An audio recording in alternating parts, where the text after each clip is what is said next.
Dejan, Ana in Jeger. In to jutro. In je bilo četrtkovo jutro, ki bo šlo v zgodovino, potem da Jeger ni prepoznal Severine. Če je ne poslušam, pa dal si manj kot 1 sekundo posnetka, samo to tam. Ja, mislim, tam je bilo, ne? Ja, no. Vsak pravi ve, ne? Ja, očitno je gledal video, pravi, pa nisem vedel. Ja, vstopnice za Severino smo imeli danes zjutraj, pa zelo zanimiv pogovor z dr. Farisom Kočanom, našim hišnim strokovnjakom za mednarodne odnose in vse stvari, ki se dogajajo izven meja Slovenije. Imeli smo na intervjuju predsednika NK Pobrežje, ki je prvi slovenski amaterski klub, ki je kadarkoli dobil kako nagrado UEFA. Tako da bravo in čestitke. Še enkrat vrhunsko in to je samo enih par vsebin, če ste zamudili, vabljeni, da prisluhnete podcastu tega jutra, sicer pa, ko se jutri zjutraj ob 5:30 slišimo, bo že petek! Kaj pa dogodek v Lukovici? Ja. Znaš? Poznam. Učiteljica otroke pelje na ne prav šolo v naravi, ampak ne vem, kako to imenujejo, pač spoznavno uro v pravem okolju. Tako, ja. Pač, da so šli v gost, kar smo mi hodili normalno, ne samo v šoli. Vi sploh na Pohorju, Jeger, ne vi ste že pri 5 letih vedeli, kakšna je razlika med Smreko Jelko ali Tisa. Ja, in učiteljica razlaga, vidite otroci, to je Jelka. Jelka ima take zelo sladke vršičke, zdaj ravno poganja iz tega ati ali pa dedek doma dela šnops. Ja, vi pa lahko zdaj probate.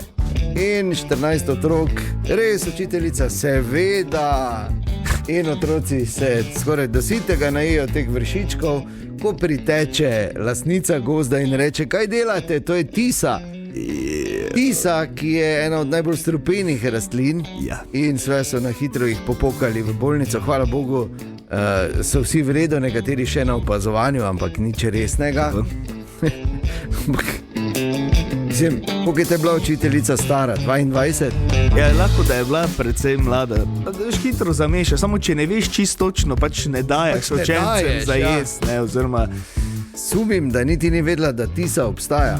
Ali pa je videla na Britofu, pa je mislila, da to tako malo ostane. Ne vem. To ne moreš vedeti. Hvala Bogu, ja, dobenemu ni bilo nič. Nekaterim je bilo slabo, sicer malo, ampak... Dobro, ja, to je... Lahko bi se tudi mogoče huče končalo. Ker sem malo bral, kaj ti naredi strup Tise, to ni hec. Ne. To ni hec.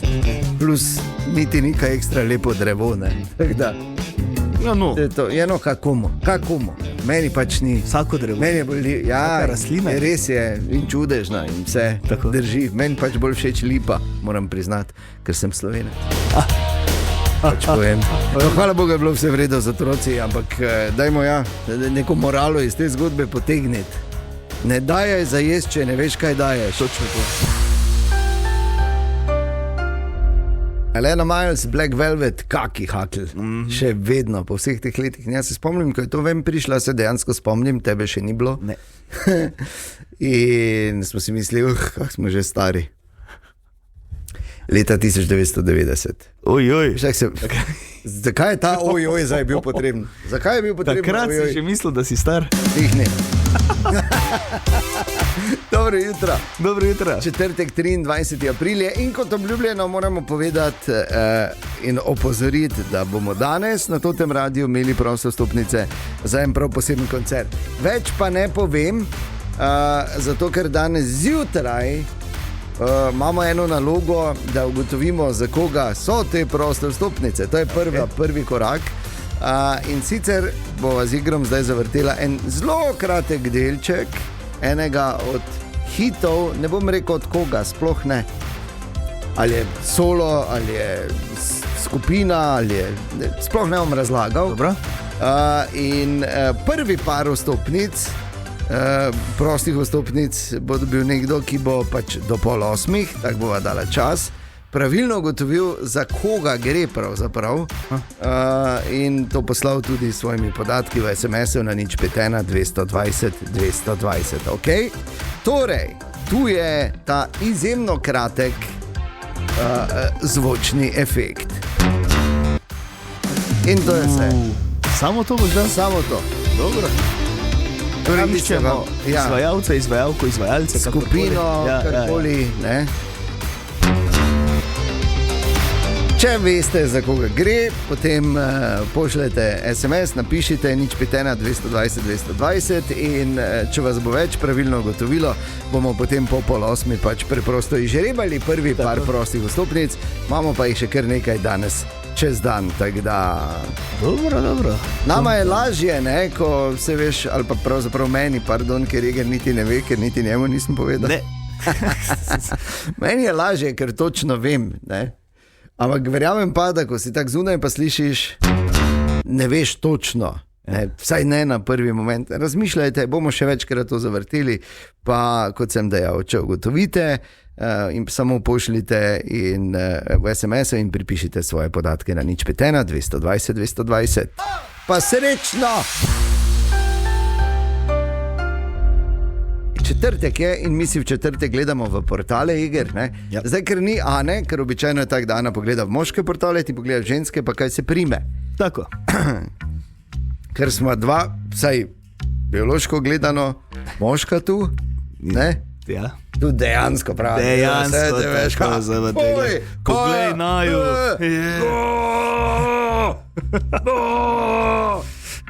Tako, Priješ ko prosto, oranguta. Okay. Bova pogledala oba v ženske portale, pa da vidimo, kaj se prime, kaj se je prijelo. Jaz sem pogledal, jaz sem bil presenečen, ampak Iger izvoli. Okay. Leta pred lepoto. V redu. Jaz sem pogledal in najdel en naslov, tu me je tako kar ustavil, pa sem govoril resno. Ali se moramo vsak dan tuširati?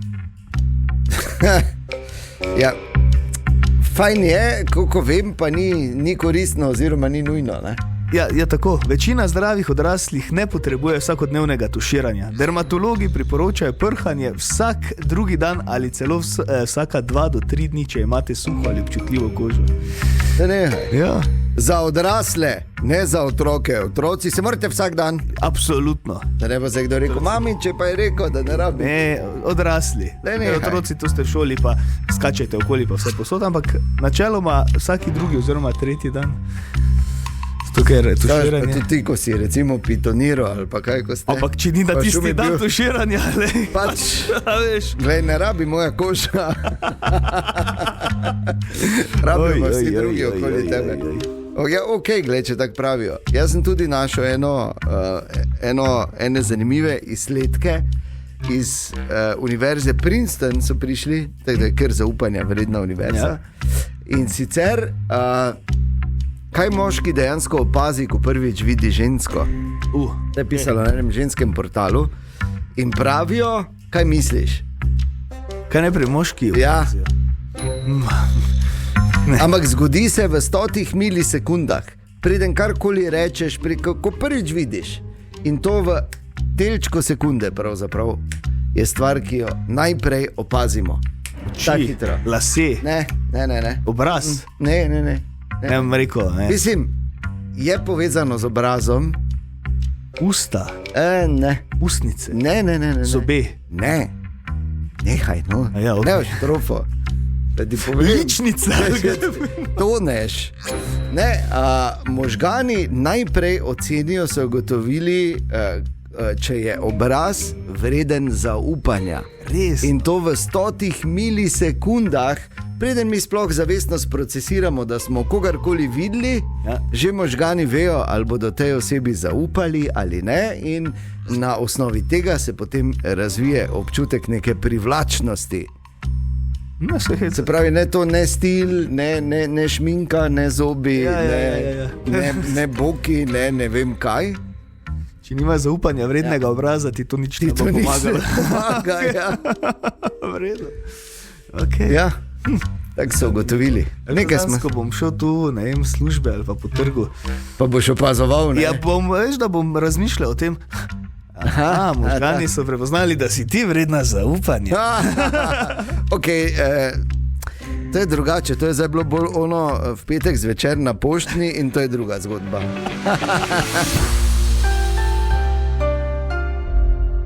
zdaj pa zgleda, se dogaja. Zdaj pa se dogaja. Nekaj so se zmenili, končno. Niso se še.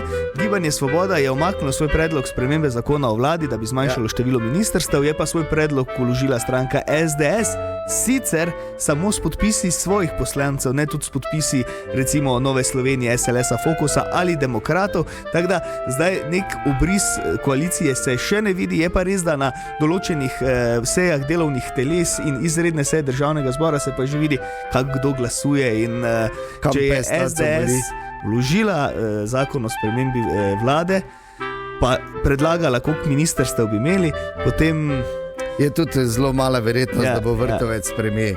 Ne, ni nujno, da bo Vrtovec. Jaz se pravim, je mala verjetnost. Mala verjetnost je, ja. Tako da ne bomo imeli mobilne vlade, ker oni so le dost na terenu preživeli, ne? Ja. Bi to delali s kombija vodne. V redu. SDS tudi ima svoj kombi. No, vidiš, skratka, agilno. 6:45 so, do kakorkoli že. Upam, da ste danes zjutraj v redu. Dobro jutro. Dobro jutro. Ja, včeraj je bil dan Zemlje. In na glavnem trgu je imela Snaga en poseben dogodek. Zelo dober dogodek. Za naju sploh, ker so se lahko z njihovim električnim trikolesnikom vozila, ti zadaj na kripi. Pa fajn je bilo, dobro. Lepo si pelo, pa fajn potegne ta električni trikolesnik. To je skoraj skipal najprej, ne? Jaz sem samo kar verjel prijeti, Pol sva pa šla direkt čez fontano. S podvozje smo sparala, pravzaprav, ne? Tako, to je bilo tudi prvo vprašanje Darka Bečaja, ko smo nazaj prišla, ne? Ker se pa te ne morete spodi vsrana vozila imeti. Kako te to zgleda? Tako je. Ampak namen je bil pa drugače. Namen je bil čisto včeraj, tako smo rekli, je bil dan Zemlje in Snaga je hotela na ta dan poudariti nekako rdečo nit, to pot odpadkov. Če se zavedamo mi, končni potrošniki oziroma tisti, ki odvržemo odpadke v posodo, da to ni zaključena zgodba, da potem odpadki še grejo nekam, da mora nekdo za to poskrbeti. Ali se tega zavedamo? Razlaga Darko Bečaj, vodja službe zbiranja in odvoza odpadkov na Snagi. Bom rekel, povprečen občan ali pa državljan, lahko rečemo, se tega ne zaveda. V bistvu zgodba se ponavadi za večino zaključi takrat, ko postavimo posodo na prevzemno mesto in v bistvu komunalno podjetje odpadke odpelje. Pravzaprav se tam šele zgodba prav začne. Seveda je poudarek na tem, da povzročamo čim manj odpadkov, smo ekološki v tem smislu, da kupujemo manj, da pravilno ločujemo. Ne nazadnje danes imamo že v bistvu 5 frakcij doma, ki jih ločujemo in seveda kljub temu je pa pomembno, da je to ločevanje pravilno, da odpadkov ne odlagamo napačno. In pa seveda, da je ta pot v nadaljevanju, kar se tiče sortiranja in recikliranja, čim bolj enostavna oziroma pravilna. In seveda to pomeni tudi, da se tam porabi manj energije in smo še potem 2-krat bolj ekološki. No, se zato, ampak se moramo tega zavedati. Pa se ve, Matic, pravzaprav koliko mi pridelamo odpadkov tu v občinah, ki jih pokriva Snaga? Se ve, samo dajmo to vprašati Darka Bečaja. Vseh komunalnih odpadkov zbere cirka, rečemo, 66,000 ton. Se pravi, to, kaj se zbira od mešanih komunalnih odpadkov, vse ločene frakcije, kosovni odpadki. 66,000 ton. Kar ne. Ja, samo to je dosti zelenega obreza. Ja, verjetno ne. Ne vemo, ampak 66,000 ton kosovnih vseh odpadkov skupaj je še kar precej visoka številka. Se pa nas ni na milijone, v bistvu tu v našem delu Slovenije. Tako da je super Snaga, da tako krasno skrbijo za vse to, da je ekološko in da vse štima. Pa tudi hvala za včeraj, da so se lahko midva vozila z električnim trikolesnikom. To je bil celi namen te prireditve. Bodiva odkrita. Za naj je bil to highlight. Tako da hvala, še večkrat, ko boste imeli, se bova že prišla voziti, brez skrbi. 56. Tovornjak je zdaj na vrsti, ne? Ja, seveda, samo ti boš zadnji. Dobro jutro. Dobro jutro. Veš, da so zračunali, koliko jih mora biti najmanj na Marsu, da lahko uspešno kolonijo vzpostavimo ljudje. Ne, da jo bomo v bližnji prihodnosti, ampak zdaj so zračunali. Tako da ve Musk, koliko mora delati placa v raketah. Kaj rečeš, no? Tak, čist. vem. Da uspešno 50. 50. Ja. 110. 110. 110 ljudi. Mora biti za uspešno kolonijo, da se vzpostavi, da zacveti, da se štima. Jaz pravim pa tako, no, glavno, da je število parno in da priklopiš, na čim priklopaš štima. Veš, kaj ne prije do kreganja.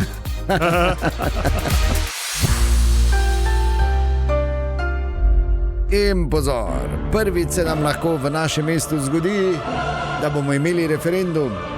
Verjetnost je zelo velika. Ja. Potrditi jo morajo danes na mestnem svetu. Jaz mislim, da je bojo. Referendum oziroma posvetovalni referendum na temo sežigalnice odpadkov. In kakšno sploh bo to referendumsko vprašanje? Povejte, Lidija Krebl, direktorica Mariborske mestne uprave. Referendumsko vprašanje v samem odloku je zastavljeno jasno, kratko, podprto je tudi z slikovno prezentacijo lokacije, da se izognemo kakršnemu koli dvomu, kam se objekt energijske izrabe umešča. Pomembni datumi samega odloka so 11. maj 2026, ko pričnejo teči roki za referendumska opravila, in pa seveda 21. junij, ki je predviden datum glasovanja. 21. junij. To se je vredno zapomniti. 4 dni pred praznikom. Ja. In Lidija Krebl, direktorica Mariborske mestne uprave, vprašanje se ponuja samo po sebi. Zakaj referendum zdaj? Kot prvo je trenutek pravi zaradi tega koncesijskega postopka, ki je v teku pri ministrstvu. V tem trenutku smo oddali prijavo in čakamo na izvedbo pogajanj z ministrstvom. Pred samo podpisom koncesijske pogodbe pa bo dejansko potrebno se odločiti, ali Maribor gre na to pot ali Maribor na to pot ne želi.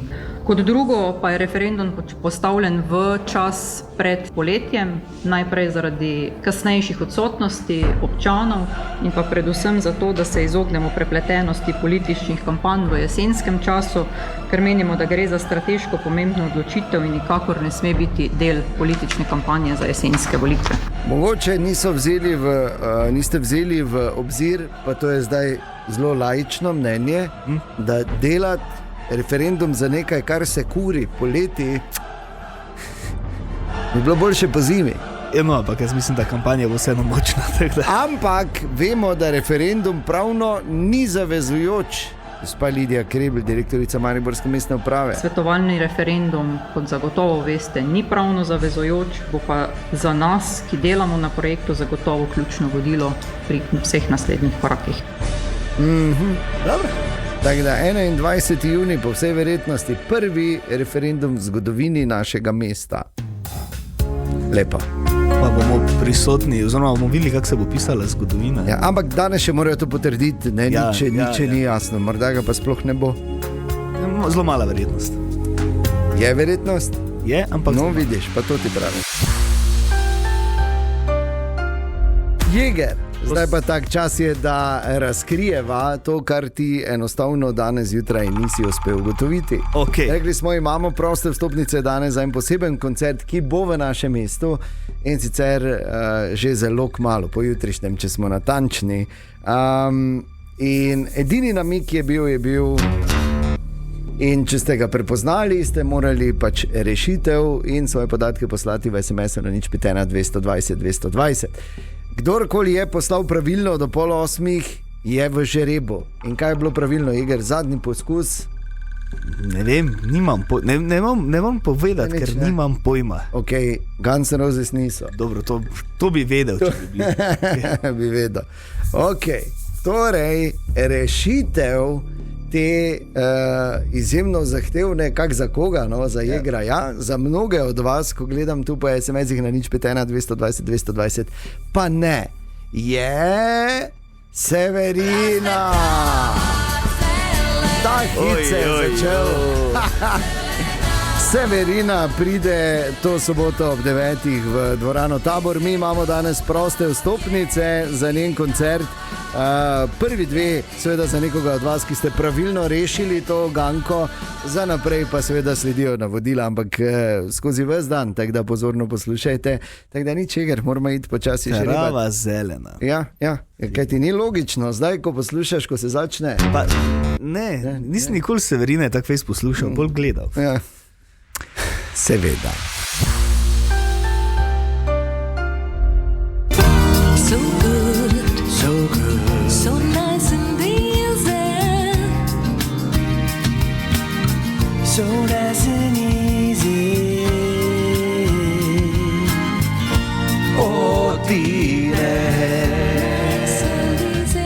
20 minut pred 8, Tine, dobro jutro. Dobro jutro. Dobro jutro.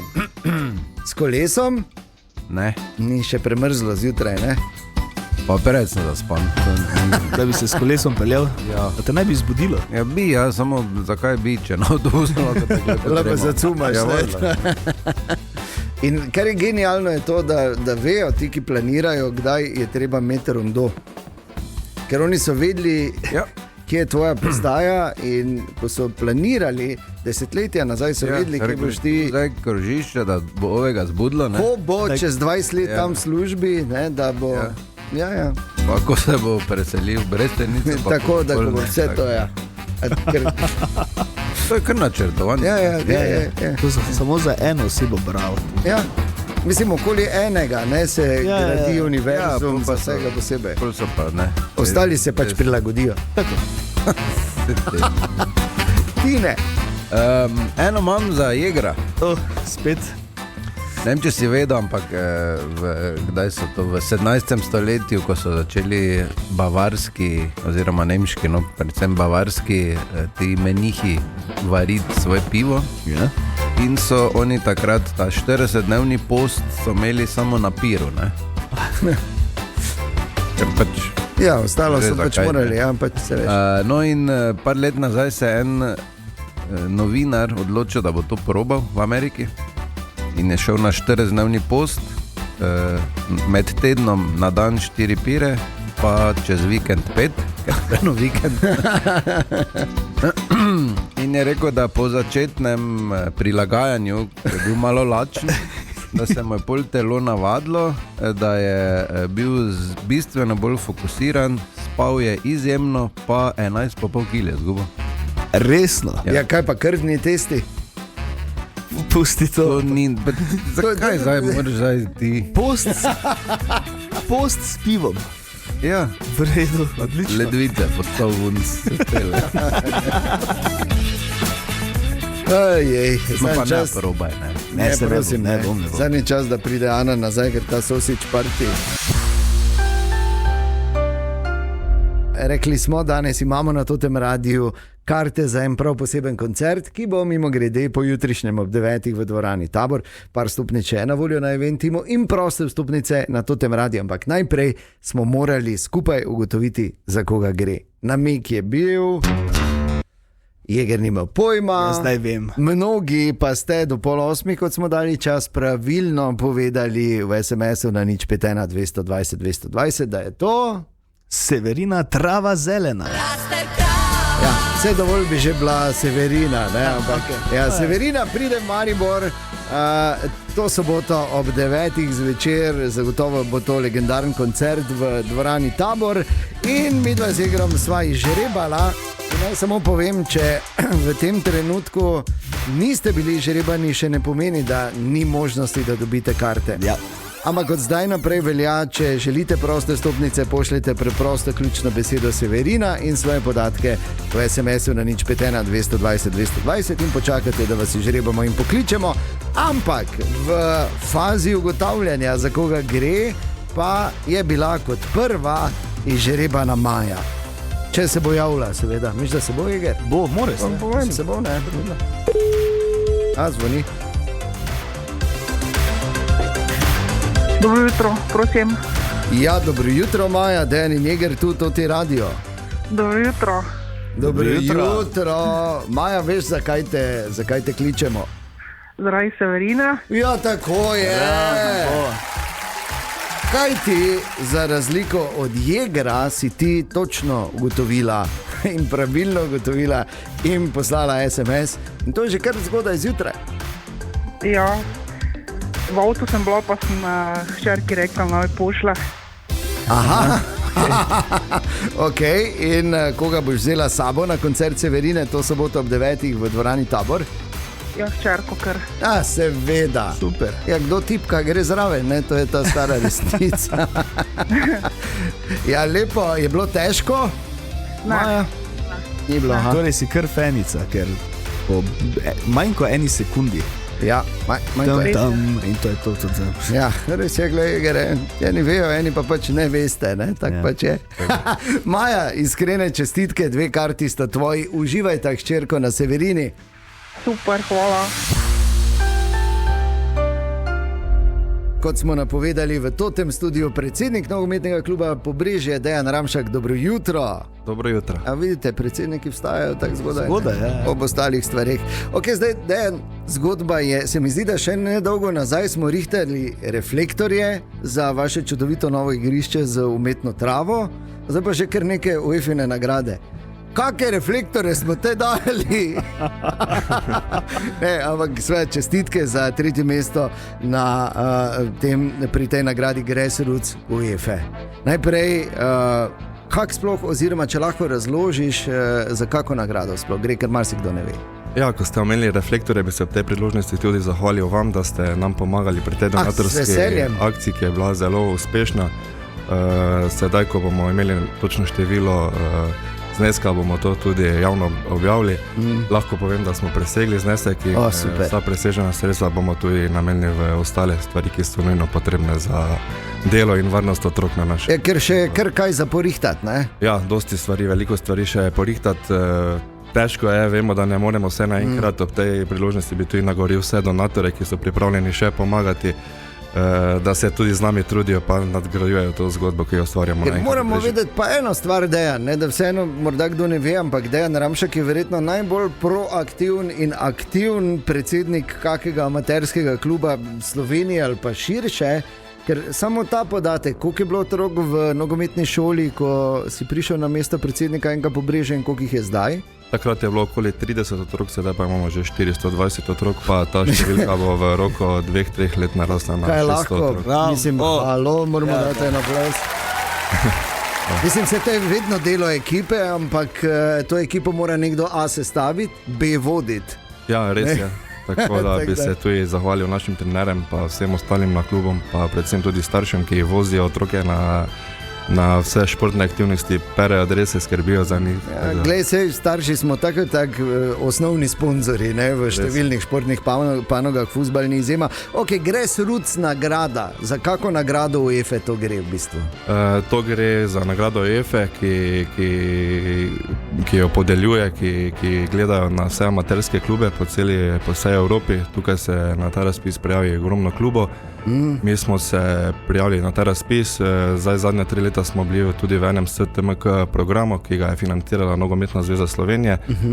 Torej mi smo imeli na nogometnem klubu zaposleno eno osebo za poln delovni čas, polovico smo financirali mi, polovico Nogometna zveza Slovenije. In smo šli pač v zgodbo to, da bomo šport ponudili čisto vsem otrokom, torej tudi mogoče, katerim, ki niso gibalno ali fizično ali mentalno tako sposobni.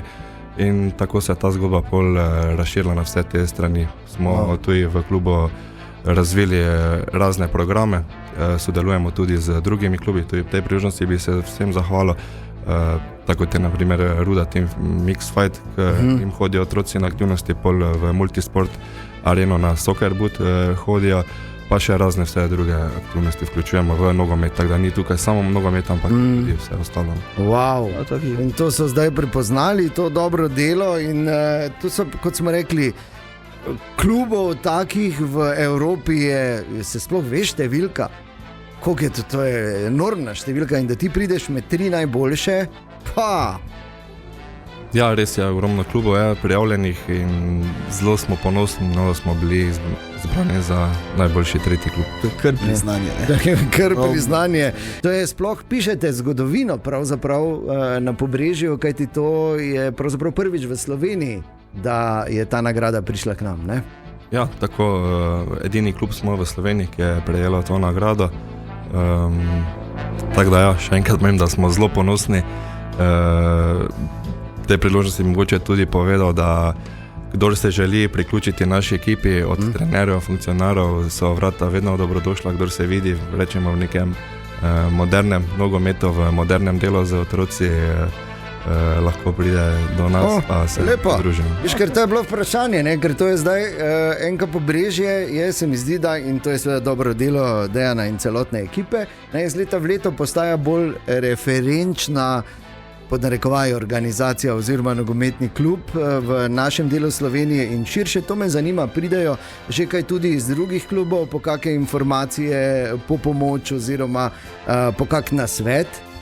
Ja, res je, sodelujemo tudi z raznimi drugimi klubi, tako da veliko informacije mi damo našim partnerskim klubom, pomagamo, dosti dobimo tudi informacije nazaj, sodelujemo z trenerji. Tukaj bi se rad zahvalil tudi inštruktoru Nogometne zveze Slovenije Janiju Sajkotu, ki povezuje vse to skupaj, organizira razne delavnice, seminarje, da pol ta zgodba, rečemo, nekako skupno raste. To je glede trenerstva. Glede otrok in staršev pa se tudi nam v zadnjih 2 letih začelo dogajati, da prihajajo tudi od drugod, torej da niso samo z Pobrežja ali z Maribora, ampak tudi iz vseh okoliških krajev. Ja, ker Pobrežje vseeno ima neko, ki to je zdaj hec, ampak ima neko določeno prednost, vseeno je to največja mestna četrt, to je A in B, tam je največ ljudi, samo dosti si nimaš kaj za začeti. Dobro. Ne, ampak dajmo te slabe šale na stran. Vrhunsko smo zelo ponosni, da teče ta zgodba in kar je super, ne? To se mi zdi, da tudi izjemno lepa poteza. Ta nagrada Grassroots UEFA je prinesla tudi nek finančni doprinos, oziroma del nagrade je bil tudi finančni, ne? Tako, dobili smo finančno nagrado 4000 evrov. In to boste zdaj razdelili med trenerje, tako, ker nam se zdi smiselno, oziroma dejansko je res, da si to oni najbolj zaslužijo, ker so vsak dan z otroci na igrišču, vsak dan se ukvarjajo z otroci. Mogoče se nekomu to zdi, da je to tako, da daš otroku žogo, pa tam žogo brce, ampak je daleč od tega. Glede na to, da se je vpis tako povečal, verjetno ne nadelate samo tega, ampak še marsikaj drugega, ne? Ja, in absolutno zelo dobro, kar je prepoznala tudi UEFA in NK Pobrežje kot prvemu v zgodovini Slovenije amaterskemu klubu dodelila nagrado Grassroots. Tolikokrat to povemo, ker smo seveda ponosni in je pa verjetno tudi super, čeprav morda sam ne opaziš, ker si seveda vpet po eni strani v svoje podjetje, po drugi strani NK Pobrežje terja ogromno časa, dela in energije in predanosti, da je to tako daleč prišlo, ampak se verjetno tudi dosti pogovarja že, ne, o onem mladem trenerju oziroma o onem mladem predsedniku NK Pobrežje, ne? Ja, tako pač, malo me je, ja. Kar je res, ampak kar je res, ne? Se pravim, cela ekipa se tukaj trudimo, tukaj nisem samo jaz, brez ekipe ne bi bili tukaj, ki sem, predvsem pa brez staršev. Ja, definitivno, no, in to je tudi ena odlika velikih predsednikov, ne, da se ne tolčejo po prsih po nepotrebnem, ampak definitivno je pač nekdo, ki mora te stvari povezati in voditi in Dejan, super ti gre in še naprej seveda želimo veliko uspeha NK Pobrežju. Pot je prava, več kot prava, očitno verjamem, da boste postali oziroma ste že primer dobre prakse, iz katere se bodo mnogi lahko učili še dolga leta naprej in še naprej skrbite za tisto, kar je najpomembneje, za to, da se otroci gibajo, da se imajo fajn in da prav zahvaljujoč vam ustvarjajo nove lepe spomine. Ja, se pravim, hvala tudi vam, hvala tudi vsem ostalim. Te priložnosti še lahko mogoče povem, da vpisujemo tudi otroke, pri nas za vsakega otroka se najde mesto. Potem ena zanimiva stvar, ki smo letos pripravili v Mariboru, je Barcelona Camp. Tukaj bojo prišli trenerji iz nogometnega kluba iz Barcelone, iz Španije, tako da tudi tukaj se lahko vpišejo na spletni strani, bo zelo zanimivo. Potem iz tega kampa se bo iz vseh otrok naredila ena ekipa, ki bo šla potem v Španijo predstavljati Slovenijo. Da tudi tukaj zelo vabljeni vsi skupaj. Da bi bila 3-4 let mlajša, bi imel ti gužvo, bi ti samo Bueno bi ti govorili. Okay. Torej, Dejan, res hvala za obisk in še naprej opravljate super delo. Vse informacije sproti pa se najdejo na vašem Facebooku in na vašem spletu, ne? Tako, hvala vsem. Po vsem, kar se dogaja že dolgo, nismo govorili z našim hišnim strokovnjakom za pravzaprav vsa zunanja politična vprašanja. Je zato, ker je strokovnjak za mednarodne odnose. Tako, to je dr. Faris Kočan, ne? Ja, iz Fakultete za družbene vede in zdaj Združene države Amerike so včeraj na prošnjo Pakistana podaljšala premirje z Iranom za nedoločen čas. Naj bi samo predsednik Trump vedel, kako dolgo naj bi ta nedoločen čas trajal. Nič pa ne kaže na to, da bi se delegaciji ponovno sedli za pogajalsko mizo, čeprav so bili sestanki v teh dneh tudi napovedani. Kaj to pomeni za nadaljno situacijo oziroma reševanje konflikta? Zdaj se zdi, da se igra, kdo bo bolje izbojeval svojo pot do same pogajalske mize. V tem trenutku vsaka izmed strani zaenkrat še govori o tem, da je zmagovalka in v skladu s tem tudi postopa.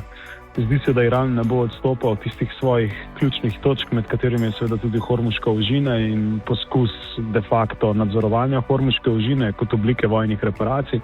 Na drugi strani pa Trump pravzaprav govori predvsem o operativno-vojaških zmogljivostih in znotraj tega želi zadevo zapreti in se usesti za pogajalsko mizo. Trenutno se nobenemu več ne zdi produktivno, vsaj tako se zdi, nadaljevati z vojno, zato ker nima nobenih več legitimnih vojaških ali pa operativnih tarč in bi naslednjo morebitno vojskovanje šlo v morebitno spremembo režima, ki trenutno ni na vidiku in saj zdi se, da je oblast konsolidirana, in pa morebitno uporabo kakšnih drugačnih orožij, recimo taktičnega jedrskega orožja. Tako da zdi se, da ta zmerni optimizem, ki vlada trenutno, da bi pa vendarle lahko prišlo do nekega trajnejšega dogovora ali pa premirja, ravno izhaja iz tega, da obe strani lahko navznoter zgodbičita, da sta zmagovalki. Okay, naj se zmeni, ne bo vsak prvak sveta zaradi mene. Točno to, samo da se... Točno se zmenijo. Vidiš, kako isto mislim. Marsikdo pa je včeraj opazil tudi, recimo, Igor, to, da so v Belgiji dali na svet državljankam in državljanom, da ne imajo spakiran rukzak za 3 dni preživetja. Ja, belgijska vlada državljane pozvala, naj si doma pripravijo potrebščine za vsaj 3-dnevno preživetje v primeru krize, vse v luči te geopolitične napetosti. Kaj zdaj to pomeni? To pomeni širjenje neke panike, ali kaj to pomeni za Evropo, dr. Faris Kočan? Tu se mi zdi vseeno bolj, da gre za ta energetsko-industrijski vidik in da bo skušala predvsem zapopasti to raven. Se pravi, da se zaščiti potrošnike, da se zaščiti male in posameznike, vsakdanje ljudi, ki čutijo to. Kar se tiče pa vojaških vidikov, pa se mi zdi, da vsaj zaenkrat so evropske države relativno zadržane bile pri sami stvari. Trenutno se pogovarjajo predvsem o tem, da bi imele misijo za Hormuško ožino, kjer bi več kot 40 držav na multilateralni način sodelovalo pri ohranjanju odprtosti Hormuške ožine in svobodne plovbe, tako da to belgijski odziv bolj razumem v smeri, da skuša prebivalce opozoriti na posledice, ki bodo lahko verjetno vsaj srednjeročne, in pa na to, da se pripravimo, da bo potrebno sprejemati ukrepe tudi na ravni Evropske unije. Ja. Zato pa je vredno se pogovarjati s takim strokovnjakom, kot je dr. Faris Kočan. Da ne nas v luft skačemo, pa že pakiramo. Da veš točno, zakaj gre. Ne? In zdaj to verjetno ne pomeni, da če bodo šli v Belgijo, da bodo videli ljudi, ko z rukzaki okoli hodijo. Se ne tak nabasanimi, planinskimi. Ampak ja, če se pa vrnem k izvornemu problemu, res naj dajo vsakemu medaljo kralj sveta. Točno to. Pa gremo dalje, samo da se neha ta norija. Dejan, Ana in Jeger in toto jutro.